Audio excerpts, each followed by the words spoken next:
Bangladeshi normal হোটেলগুলোতে সকালে পরোটার সাথে এক ধরনের মুরগির স্যুপ পাওয়া যায়, যা খেতে খুবই টেস্টি। চলুন দেখে নেই কীভাবে তৈরি হয়। স্যুপের জন্য আমাদের 2 পিস পাউরুটি লাগবে। তো পাউরুটিটার চারদিকটা আমি এভাবে কেটে ফেলছি, মানে ব্রাউন অংশটা, কারণ এই পাউরুটিটা আমি একটু পরে দুধে ভেজাবো, আর এই ব্রাউন অংশটা কিন্তু দুধে ভিজতে চায় না। পাউরুটিগুলো এবার আমি একটু ছোট ছোট পিস করে কেটে নিচ্ছি। তো আপনারা চাইলে এটা হাত দিয়েও ছোট ছোট করে টুকরো করে নিতে পারেন, কিন্তু খেয়াল রাখবেন ছোট ছোট করে নিতে হবে, না হলে কিন্তু আবার দানা হয়ে গেলে খেতে বাজে লাগবে। হয়ে গেছে। এবার একটা বাটিতে পাউরুটির টুকরোগুলো নিয়ে নিচ্ছি। দেখতে পাচ্ছেন আমার টুকরোগুলো কিন্তু সব সমান হয়েছে। তো এভাবে টুকরো করার চেষ্টা করবেন। 1 কাপ পরিমাণ দুধ দিয়ে পাউরুটিগুলোকে আমি ভিজিয়ে দিচ্ছি। একটা চামচ দিয়ে একটু ভালো করে নাড়াচাড়া করে দিচ্ছি, যেন সবগুলো পাউরুটি দুধের ভিতরে সুন্দরভাবে ভিজে যায়। দুধটা কিন্তু রুম টেম্পারেচারে ছিল, গরমও না আবার ঠান্ডাও না। একপাশে আমি এটাকে এখন রেখে দিচ্ছি। একটা মিক্সারে আমি আধা কাপ পরিমাণ কুড়ানো নারকেল দিয়ে দিচ্ছি, ঠিক একই পরিমাণ পানি দিয়ে দিচ্ছি। এবার আমি এটাকে খুব ভালো করে মিক্স করে নিচ্ছি। একটা জিনিস খেয়াল রাখবেন, এটা কিন্তু একদম পিষে ফেলবেন না, একটু যেন দানা দানা থাকে। হয়ে গেছে। এবার এটাকেও আমি এক সাইডে রেখে দিচ্ছি। একটা প্যান চুলায় দিয়ে গরম করে নিয়ে আধা কাপ পরিমাণ তেল দিয়ে দিচ্ছি। তেলটা একটু গরম হয়ে আসলে 2-3টা তেজপাতা টুকরো করে দিয়ে দিচ্ছি, একটু ভেজে নিচ্ছি। একটু ভাজা হয়ে গেলেই 2টো দারচিনির টুকরো দিয়ে দিচ্ছি, আবার একটু ভেজে নিচ্ছি। এলাচ দিয়ে দিচ্ছি 3টি, আর লং দিয়ে দিচ্ছি 3-4টি। আবার আমি এগুলোকে একটু ভেজে নিচ্ছি। মোট কথা একটু সুন্দর গন্ধ বের হওয়া পর্যন্ত একটু ওয়েট করতে হবে। হয়ে গেছে প্রায়। পেঁয়াজ কুচি দিয়ে দিচ্ছি আধা কাপ পরিমাণ, আবার এটাকে একটু ভেজে নিব। আর একটা কথা বলছি যেটা খুব ইম্পর্টেন্ট, কোনোভাবেই কিন্তু কোনো কিছু পুড়িয়ে ফেলা যাবে না, তাহলে কিন্তু স্যুপের কালারটা একদম নষ্ট হয়ে যাবে। পেঁয়াজটা যখন একটু হয়ে আসবে, মানে পেঁয়াজের সাদা রঙটা যখন চলে যাবে, ঠিক সেই মুহূর্তে রসুন কুচি দিয়ে দিচ্ছি 1 টেবিল চামচ পরিমাণ। আবার নাড়াচাড়া করছি। খুব ভালো করে খেয়াল রাখবেন কোথাও যেন পুড়ে না যায়, অনবরত কিন্তু নাড়তে থাকতে হবে। ঠিক এই মুহূর্তে আদা বাটা দিয়ে দিচ্ছি আধা চা চামচ পরিমাণ, দিয়ে সঙ্গে সঙ্গে কিন্তু খুব ভালো করে নাড়তে হবে, না হলে কিন্তু আদা বাটাটা পুড়ে যাবে। একটু ভেজে নিচ্ছি।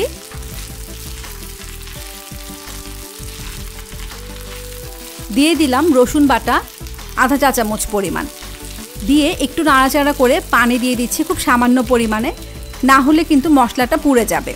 অনেকে হয়তো বলতে পারেন যে রসুন কুচিও দিলেন আবার বাটাও দিলেন। রসুন কুচিটা দিলাম এই কারণে যে যখন রসুনটা তেলের সাথে একটু ভাজা ভাজা হবে, সেটা অন্যরকম একটা ফ্লেভার নিয়ে আসবে স্যুপটাতে, তাই আমি কুচিও দিলাম আবার বাটাও দিলাম। ধনে গুঁড়ি দিয়ে দিলাম 1 চা চামচ পরিমাণ, দিয়ে কিন্তু আবার নাড়াচাড়া করছি। আমি বারবার বলছি কোনোভাবেই কোনো মশলা কিন্তু পুড়িয়ে ফেলা যাবে না। আঁচটা কিন্তু মিডিয়াম আছে, আর মাংসটা না দেওয়া পর্যন্ত পুরো মশলাটাই কিন্তু আমি মিডিয়াম আঁচে কষাবো। লবণ দিয়ে দিলাম 1 চা চামচ পরিমাণ, আবার নাড়াচাড়া করছি। ভাজা জিরার গুঁড়ি দিয়ে দিচ্ছি আধা চা চামচ পরিমাণ। এবার মশলাটাকে আমি ততক্ষণ পর্যন্ত কষাবো যতক্ষণ না পানিটা শুকিয়ে তেলটা উপরে উঠে আসে। কষানো হয়ে গেছে, তেলটা উপরে উঠে এসছে। এবার আমি মাংসের টুকরোগুলো দিয়ে দিচ্ছি। মাংসটা আমরা সাধারণত আসলে যেভাবে রেগুলার সাইজ কাটি তার থেকে একটু ছোট করেছে, মানে একটা রানকে আমি 2 টুকরো করে নিয়েছি। এবার মাংসটাকে একটু ভালো করে কষিয়ে নিচ্ছি, একটু উল্টে পাল্টে, যেন মশলাগুলো মাংসের সাথে খুব ভালো করে লেগে যায়। গোলমরিচের গুঁড়ি দিয়ে দিচ্ছি আধা চা চামচ পরিমাণ। আমি আসলে ফ্রেশ গোলমরিচের গুঁড়িটাই বেশি পছন্দ করি, তাই গোটা না দিয়ে ক্রাশ করে দিচ্ছি। আপনারাও চেষ্টা করবেন এভাবে ক্রাশ করে দিতে, তাহলে ফ্লেভারটা ভালো আসে। আবার নাড়াচাড়া করে দিচ্ছি। মোট কথা আমি মাংসটাকে এবার একটু কষিয়ে নিচ্ছি। মাংসটা আমরা ততক্ষণ পর্যন্ত কষাবো যতক্ষণ পর্যন্ত না মাংসের কালারটা চেঞ্জ হয়ে আসে। দেখতে পাচ্ছেন মাংসের কালারটা কিন্তু চেঞ্জ হয়ে গেছে। এবার অল্প একটু পানি দিয়ে দিচ্ছি, যেন মশলাটা পুড়ে না যায় আর মাংসের ভিতরে মশলাগুলো খুব ভালোভাবে ঢোকে। প্রায় 10টার মতো কাঁচামরিচ একটা চাকু দিয়ে ঠিক এভাবে একটুখানি ফেড়ে দিয়ে দিচ্ছি। একদম পুরোটা কিন্তু ফেড়ে দিবেন না, তাহলে বিচিগুলো বের হয়ে খুব বাজে লাগবে খেতে। আবার একটু কষিয়ে নিচ্ছি। তেলটা কিন্তু অনেকটা উপরে উঠে এসছে, তার মানে কষানোটা কিন্তু প্রায় হয়ে এসছে।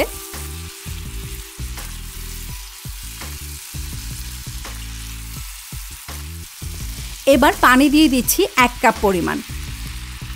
ভালো করে নেড়ে দিচ্ছি যেন পানি মশলা সব কিছু একদম ভালোভাবে মিশে যায়।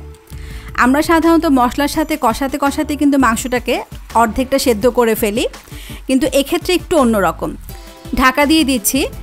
চুলোর আঁচটা কিন্তু এবার ফুল করে দিয়ে অপেক্ষা করব 5 থেকে 6 মিনিট। তো যেটা বলছিলাম, আমরা মশলার সাথে মাংসটা কষাতে কষাতে কিন্তু অর্ধেক সেদ্ধ করে ফেলি। এক্ষেত্রে একটু অন্যরকম, এখানে আমরা পানি দিয়ে মাংসটাকে সেদ্ধ করব। ঢাকনাটা খুলে একটু নেড়ে দেই, না হলে কিন্তু নিচে পুড়ে যাবে। দেখতে পাচ্ছেন পানি কিন্তু এখনও শুকায়নি। আবার ঢাকা দিয়ে দিচ্ছি।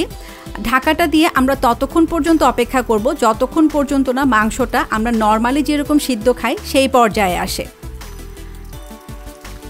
আমি কিন্তু এই ফাঁকে একটা মাংস টিপে দেখেছি, আমরা সাধারণত যেভাবে মাংস খাই ঠিক সেই পর্যায়ে মাংসটা চলে এসছে। এখন আমি সেই মিক্স করে রাখা নারিকেলটা এখানে দিয়ে দিচ্ছি। দিয়ে আবার কিন্তু ভালো করে নাড়াচাড়া করতে হবে, কোনোভাবেই যেন নিচে লেগে না যায়। আর নারিকেলটা, মশলাটা, মাংস সব কিছু যেন খুব ভালোভাবে মিক্স হয়ে যায়। এই পর্যায়ে এসে কিন্তু চুলার আঁচটাও মিডিয়াম করে দিতে হবে। আর এখন থেকে রান্নাটা একদম শেষ হওয়া পর্যন্ত পুরো সময়টাই কিন্তু আঁচটা মিডিয়াম থাকবে। আবার ভালোভাবে কষিয়ে নিচ্ছি যেন নারিকেল, মশলা, তেল, মাংস সব কিছু খুব ভালোভাবে মিশিয়ে যায়। হয়ে গেছে, তেলটা কিন্তু উপরে উঠে এসছে। ঠিক এই পর্যায়ে এসে আমি যে পাউরুটিটা দুধের মধ্যে ভিজিয়ে রেখেছিলাম সেইটা দিয়ে দিচ্ছি।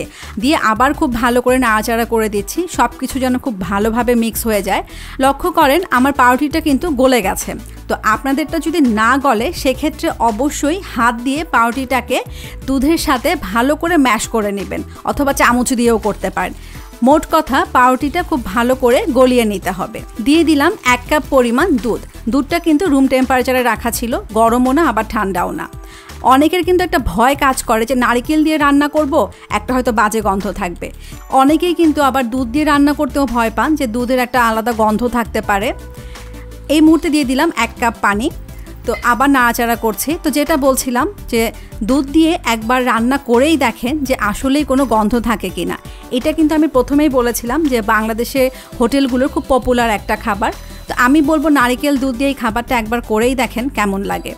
আবার দিয়ে দিলাম 1 কাপ পরিমাণ পানি।